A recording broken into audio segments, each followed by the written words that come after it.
Hello Capricorn, this is Inspire 2016 with your weekly tarot reading for the week commencing the 2nd of January until the 9th of January 2023.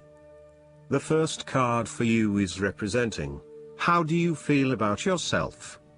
Your card is the Nine of Wands. You are so close to completing a particular project or task, but at the last minute, you are faced with yet another challenge or setback. Know that you have the inner resources necessary to overcome any difficulty you encounter, even though it may seem impossible at the time. You are so close to finally achieving success. Do not give up now.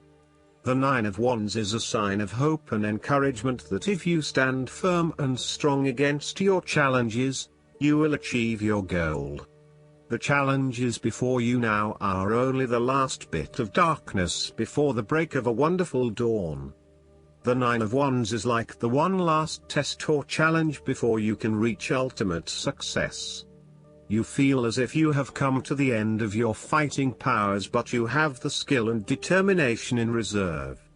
You are in a position of strength, and by drawing upon all of your courage and abilities, you will prevail. Once the last obstacle is overcome, you are home free. The second card for you is representing, what do you want most right now?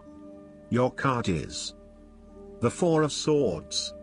What do you want most right now is a period of rest and recovery after a time of challenge, with the promise that, once recovered, you can and will return to the challenge.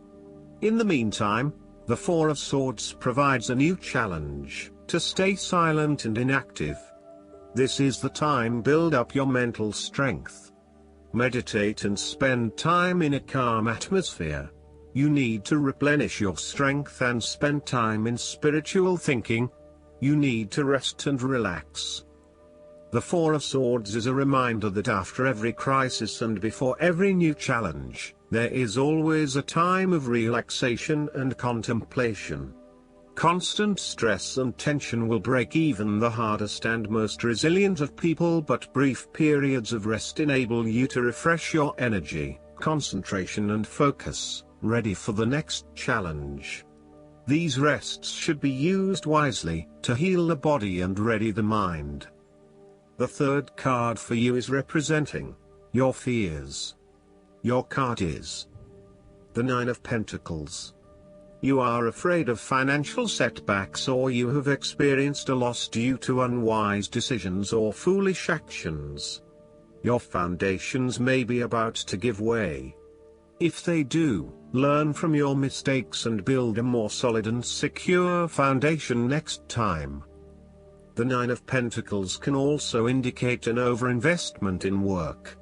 You are working long hours at the detriment of your personal life. This is a good time to return to a natural setting, for example a forest, beach, mountain or lake, to restore your energies and rejuvenate yourself.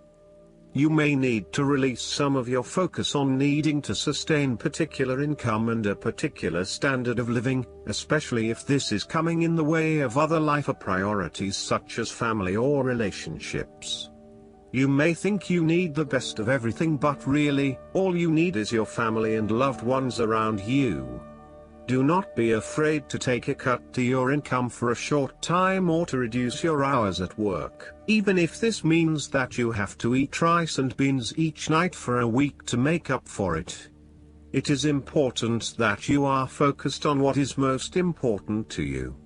Finances may need to come second, and while you need to at least have food on the table, there may be some areas where you can cut back and reduce your dependence on material wealth. You want to be able to lead a luxurious life, but there is something getting in the way.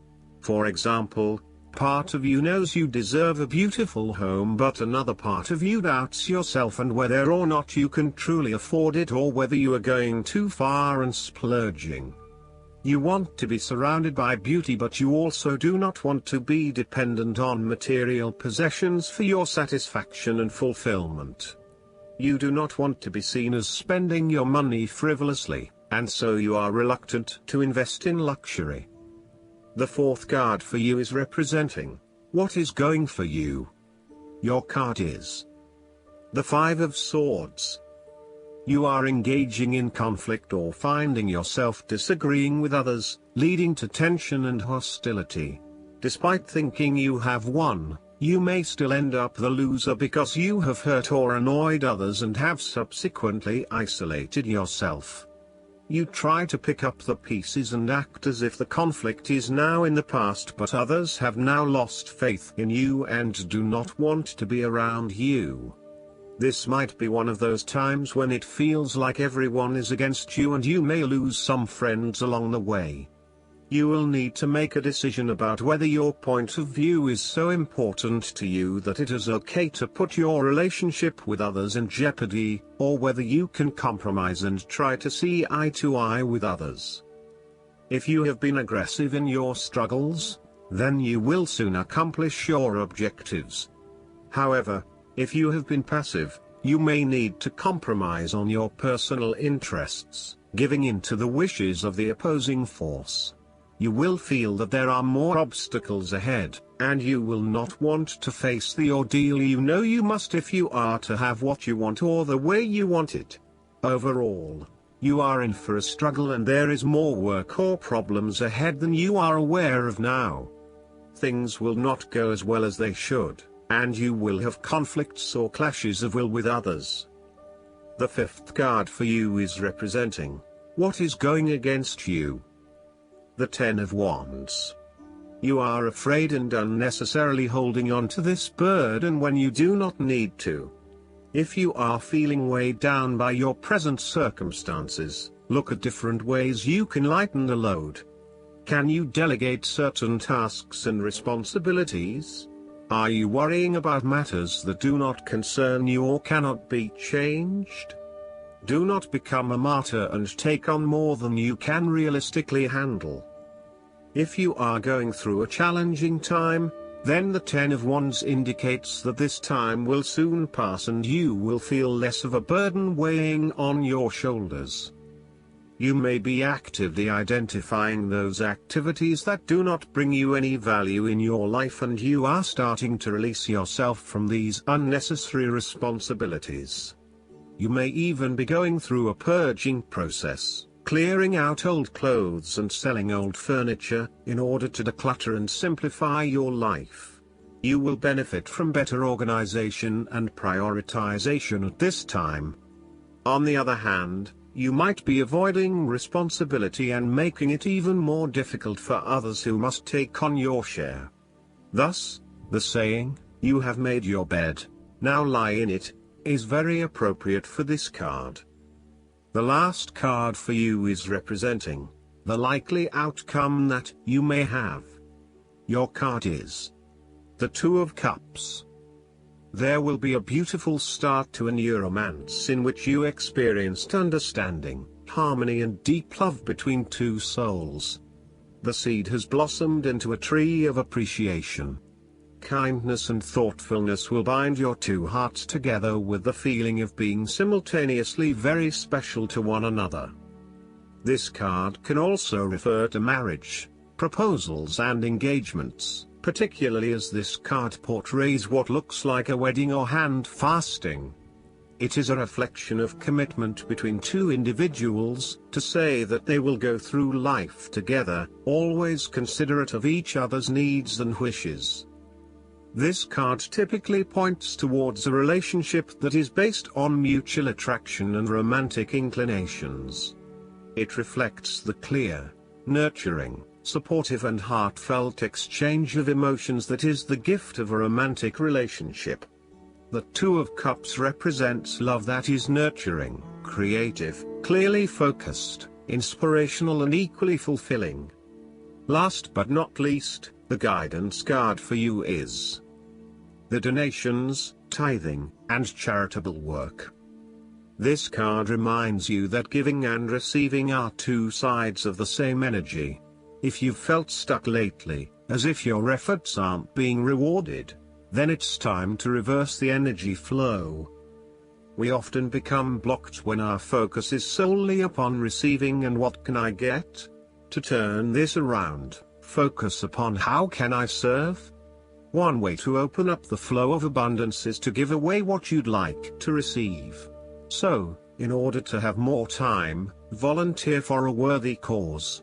To get more love, offer it to others. To manifest material items, donate some articles to charity. To receive money, make a financial gift as you are divinely guided. Tithing is the practice of giving 10% of your income either to a spiritual or religious organization that you are a member of or to a charity that you feel is benefiting the planet. Tithing is essentially a recognition that all forms of abundance come from God. By returning a percentage of your money back toward God through support of spiritual organizations, you are declaring that your source is not your job, your government, the economy, or your family, but rather the Creator. When you acknowledge this spiritual truth, you unlock barriers to abundance and allow the infinite flow that is intended for us all.